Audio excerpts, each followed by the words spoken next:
Nigerian Army generals are corrupt. They steal weapons and sell to terrorists, says a report by the London-based paper, The Economist. And also, President Muhammadu Buhari considers state pardon for Ken Saro-Wiwa and other Ogoni leaders. This is Plus Politics, and I am Osajie Ogbonwa.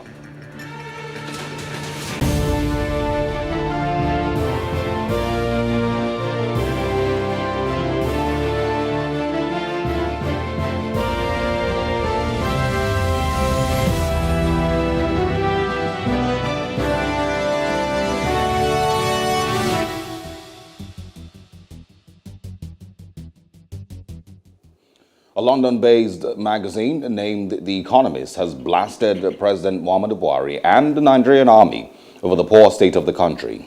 In its editorial titled "The Crime Scene at the Heart of Africa," the paper stated that the Nigerian Army is filled with corrupt generals and is unable to protect the country from the mutating violence. It also alleged that many of its soldiers are ghosts who exist only on the payroll, and much of its equipment is stolen and sold to insurgents. It also described the government of President Buhari as high-handed, adding that he has also failed to tackle corruption.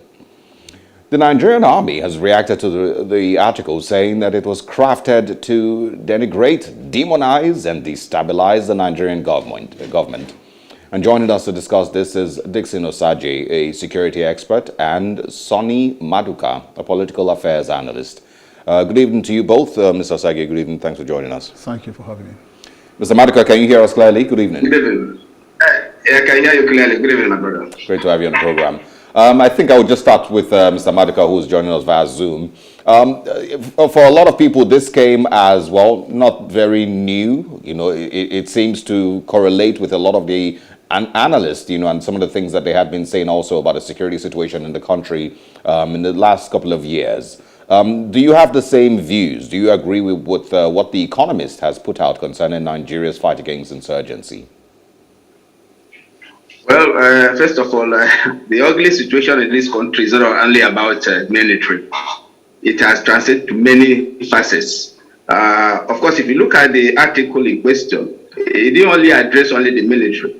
He addressed the high-handedness. He addressed the food crisis and food prices. He addressed the corruption aspect of it. And of course, he addressed the issue about what you can call the mismanagement of the economy. So if you look at that 5-pointer, although we are zeroed into military sales, you discover that Nigeria has always been a trouble to itself. Don't forget that Economist is an internationally recognized magazine. And of course, they've lived and they've stayed for over 170 years. And before they could postulate anything, before they could publish anything globally, they must have found and looked and checked at their facts. And they can never be mistaken to what they've said. And vis-a-vis what they've just postulated and what they've told us. It's not new here. If you go through the scenarios, in August 2016, there was a kind of alleged military sales of ammunition. And of course, you know, 20 officers were arrested. 4 of them were officers, and they were charged. So it's not new. If you look at it, in September 2, that same 2016, Post News came out with another allegation where even they admitted the present chief of defense staff was in charge of the operation Lafi Aldole in Northeast, and he agreed that yes, there's some elements are betraying the army. Who are the elements? They are the ministry. So there's no exclusion. So it's not now that we're knowing it.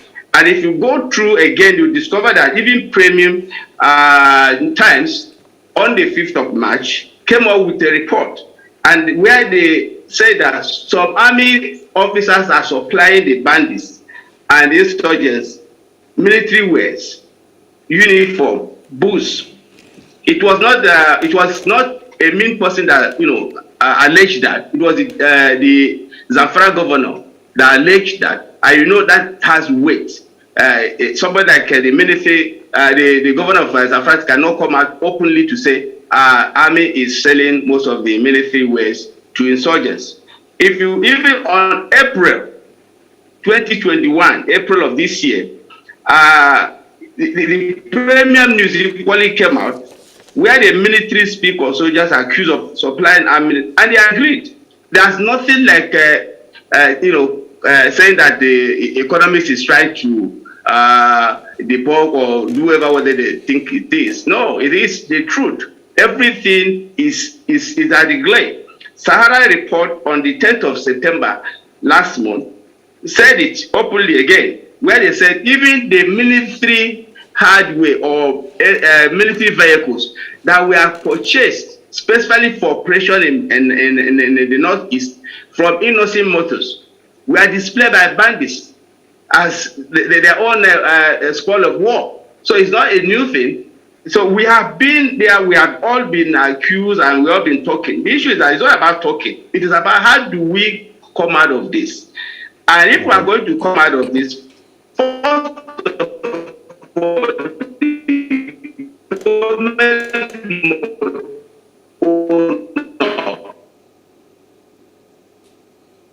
Mr. Maduko, I think we may be losing connection with you. So to keep the conversation going, we're going to go to Dickson Osajie now, who's a security expert.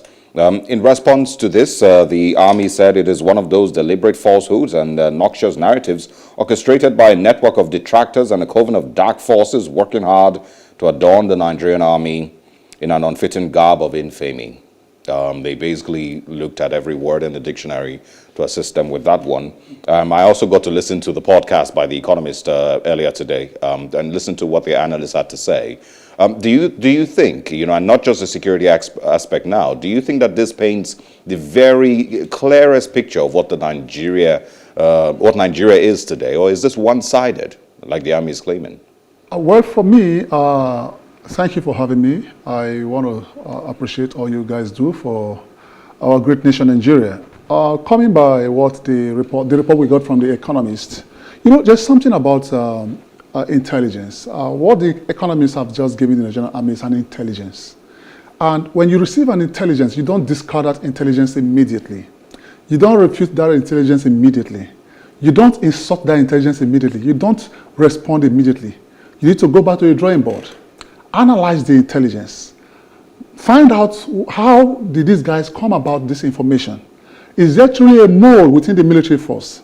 You see, it amazes me how the Nigerian Army of this present time come quickly on air to respond to allegations. When the Lekki shooting took place last year in 2020, the then military spokesman said it was a Photoshop. I listened to his interview. They didn't even have time to relax. They quickly responded to the allegation at Lekki toll gate. Now, this is coming from an international papers. The Economists have been in existence even before my great-grandfather was born. And I think they have an integrity to protect. They have an image to protect. And they can't just come out and give out information that is not true. Definitely, they've done their findings. Now, I went through the report from The Economist.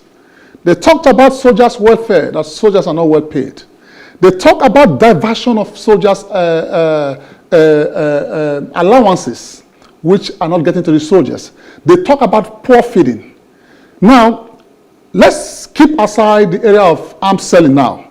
From those 3 point outs the Economists gave out, I can vow for The Economist that report was true. I was a soldier, a former soldier. All what they've stated happened to me, myself, when I was in the Bakassi Peninsula in the 90s. Our funds were cut off, we were nowhere paid, we were being fed like cows. A pot of rice, 1 mangi, and some pieces of salt. The army has lost its integrity over the time, and I had thought that all these years the army would have, developed himself to international standards. This boils down to greed, selfishness, and unprofessional conduct. I believe those reports from The Economist, and I have my own ears. I have people in the military. My younger brother served in the front line. He was shot in Chibok during the time of when they captured these Chibok girls. He was shot by Boko Haram in Chibok 2014. Thank God he didn't die. He sustained a bastard, deadly injury, to say, his legs shattered. Are you with me? What did the army do about? I'm giving you a personal example now. Let's leave the Economist now, because you know whenever you come on air, what you can do for Nigerians is to tell Nigerians the truth. Don't shade things as it is. There's a problem within the military. They need to solve that problem. Release the soldier and retain the family. Soldier welfare must not be gambled, must not be jeopardized. This is what is happening in the front line. What the economists have said is the truth and nothing but the truth. But on the area of arms selling and arms dealing, I will not agree with that, because the military is a very disciplined organization, that I believe. But there might be one or two bad elements in the army that perhaps is supplying the insurgent arms and ammunition. We've seen some soldiers being paraded, giving most of these criminal escort services. So let us not write off the report of The Economist. Most of what they've given out, like I earlier said, is true. On the side of arms supplied to the insurgents by the military, they should investigate that before they come on and refuse that information. Mr. Maduka, can you still hear us? Yeah. Okay, yeah, well, with you. I'm sure you listened clearly to Dickson Osajie there. Interesting perspective. But I want you to now talk about the response from the Nigerian military. This, of course, would be a little heartbreaking for everyone or for those who, had a lot of trust in the current administration when they were coming in 2015, and, expected a lot of change that would happen. So what would you say should be a better response from the Nigerian government, and how much effect really will this Economist, report really do? I think the report has given us a clear way and probably somehow how we can solve this problem. But the problem, like Osajie said, is that we don't sit down to analyze issues. We jump on issues. One of the things I know as somebody who's gone through some stress in analyzing issues, that you don't jump in. When somebody gives you a report, the first thing you do, sit down, analyze it. And of course, just like Osajie said, wars, as of now, you don't win wars by propaganda or by coming to counter statements. No, you win wars by doing what? By trying to analyze strategies, even the ones internal and the ones external. What Economist did was to give an insight into the externality of what is happening in Nigerian Army setting. And just like I will say now that, you see, let me just say this because we need to be clear. Within the military right now, I'm wondering how many people are patriotic there again. Within the military now, I'm wondering how many people are not sentimental to either their tribe or religion. This is the problem. When we have such thing, we are already defeated. As of today, like he said before, Nigerian military is recognized everywhere. They are reckoned. And I don't think that this insurgent is something they cannot have done with. But I think there's a problem, fundamental problem, that within the root of the military, they should be able to assume those people who are not particularly patriotic. Because the issue about national identity and ideology is very important. If you tell an American soldier, and I'm an American soldier, he's proud of it. But today, can you tell a Nigerian soldier, US Nigerian soldier, how do he feel about the national pride? So this is the issue. It is not about countering whatever the economy said. I think the Nigerian military should sit down, analyze that particular postulations, and see how they can see to ameliorate. More so, the welfare of the army officers must be paramount. It is very, very important. The welfare.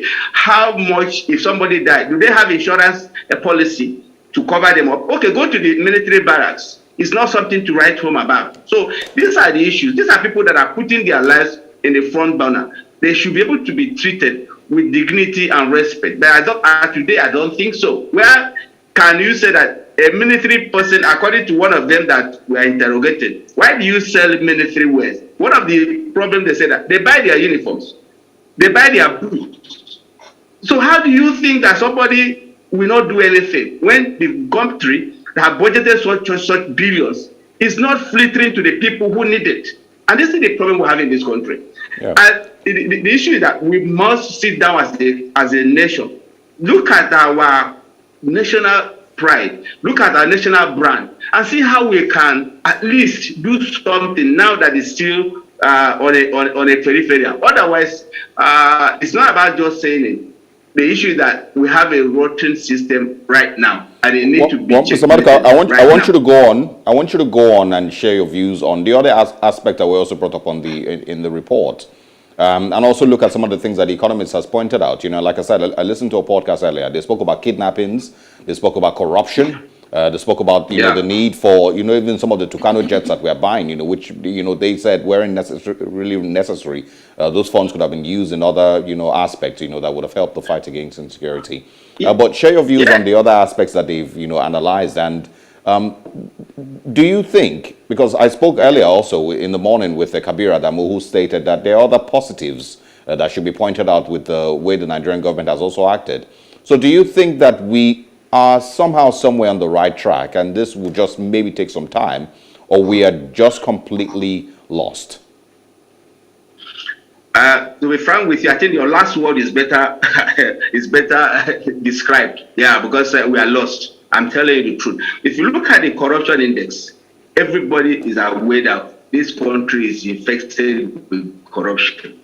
And more so, you are seeing it glaringly where somebody moves from one party to another party, his sins are forgiven, become a saint. When you look at the corruption in the oil industry, where you're talking about how much is being expended on subsidy, when you look at the transparency level of our economic indices in terms of what is spent and what is not spent, you can know. When you look at the budgeting system of this regime, it's something not to be talked about. When you look at even the database, it's not there. When you look at the cost of things right now, the inflation rate, we are talking about 18%, man, is too much. It's extraordinary. When you talk about the MPC rate, interest that you get when you want to get loan, is 11 point. How much are you going to use? So when you look at all these things, you know that look, we're in trouble. Of course, our Naira is almost 500 plus. And there's no way in the economy that I've ever seen where your currency could be devalued in such momentum. It's not done because your currency is your heart. The moment your heart starts bleeding, you're going to die. So when you look at it, the die-hard issue where people are being segregated, where some people could be called bandits instead of calling them terrorists, where some people are called terrorists even when they are saying, oh, we are not terrorists. So there's a lot of falsehood in this nation. And until sincerity come on board, we are going to still go round and run and keep talking the same thing and never move forward. Now, let me go to why are we having this problem? We are having this problem because of nepotism. It's not, we don't practice merit here. There's no meritocracy. People are put in a place based on who you know, your tribe, your religion. It's not done that way. Look at the economy of Singapore. Look at the economy of Malaysia. Look at the economy of the Africa and the Asian tigers, Japan. It is either you are there or you're not there. And nobody is going to put you to a place that you know you cannot perform. Performance is what is assumed. And that is why I talked about our budget system. We are supposed to be operating performance program budgeting system where your performance to every budget is tied to a project. But today we keep on building the same road like this Ibadan, the Lagos road is every year, almost since I've been in Lagos. There's no year that you don't see Bilosega on it. You keep asking how much is budgeted on this road. So this is the problem we're having. We must tell ourselves the truth and come to round table and see how we can champion and of course see how we can get economists that are core to what is development. As of today, nothing except. All right, hold on, Mr. Maduka. One of the things that we hope that we can achieve, with every of these conversations is some level of hope. Analyze some of these discussions and then see if there's really any light at the end of the tunnel. Maybe in the near future, maybe in the next decade. Mr. Osajie, I'm going to come back to you now to speak about the handling, and the way that the current administration. Listen, every time that we have critics like this. Like you said, the very first thing that the government does is, jump in and, say that they're trying to defame, trying to pull the government down, and some of all of that. Do you think that the current administration was, which word would you say fits best with the way that the country has been run in the last 6 to 7 years? Is it, uninterested, underprepared, or overwhelmed with Nigeria's challenges? Well, Nigeria is missing in action. Nigeria is missing. And I would like our government to bring back Nigeria. Nigeria is missing in action. There is a phrase in the National Assembly, in the national anthem, that states that the labor of our heroes past shall never be in vain. And each time and now, we have our leaders in the National Assembly, State Assembly, Government House, military facilities, singing the national anthem every day. That line that says, the labor of our heroes past shall never be in vain, to serve with heart and might, one nation bound, is an oath. And every day, our leaders take these oaths and abuse the oaths. They are not even afraid to die of that oath taking. The national pledge is an oath. If we don't rise up to defend Nigeria, I'm afraid Nigeria will be the first 3 most dangerous country in the world. As it stands, when you go into the Global Peace Index, Nigeria is the 132 most peaceful country in the world. On the reversal, Nigeria is the first 15 most dangerous country in the world. And here, when we talk about security, in totality, security is the freedom from danger. Now, no investor will want to come to a country where the security application is very porous.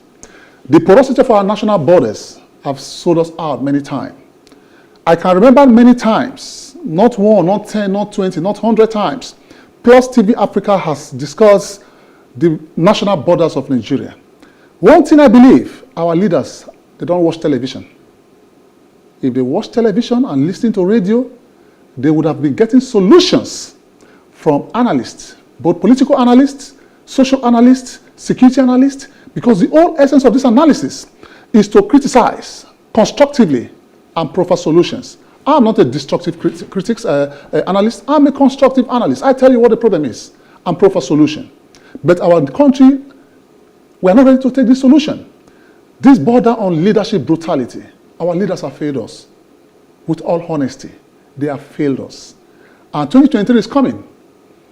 We've seen some politicians who vow with their life that they rather die than to cross carpets.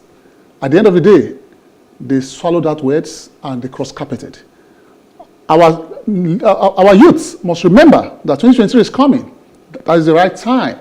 We need to pick or select the right leaders that will take Nigeria, or that will bring back Nigeria, because we need to bring back Nigeria before we take Nigeria to the promised land. Nigeria is missing in action. In any given time, our names on the papers, on the international community, negative, negative, negative. Now, just what we call the red flag. Every country appreciates the red flag. What is the red flag? The red flag are a group of people, or whatever the case may be, opponents that criticize government. Government must start looking at criticism as an avenue for them to develop this great nation. Whenever you see a report, don't condemn that report. That's where intelligence comes to play. What the Nigerian Army should be doing, or what the military should be doing, is to thank the Economist for that report, not to criticize the Economist. Tell them, thank you. We've seen this report. We are going back to the drawing board. We will institute or constitute a board of inquiry to find out or inquire about these allegations and find out what is really happening in the battlefield. For me, we will hold our leader responsible, hold our president responsible, hold our governors responsible, and we must also stop centralizing our problem. Because the reason why I say we should stop centralizing our problem is that state governors must also be held accountable. Any incident that transpires, whatever the case may be, we must not push it to Abuja.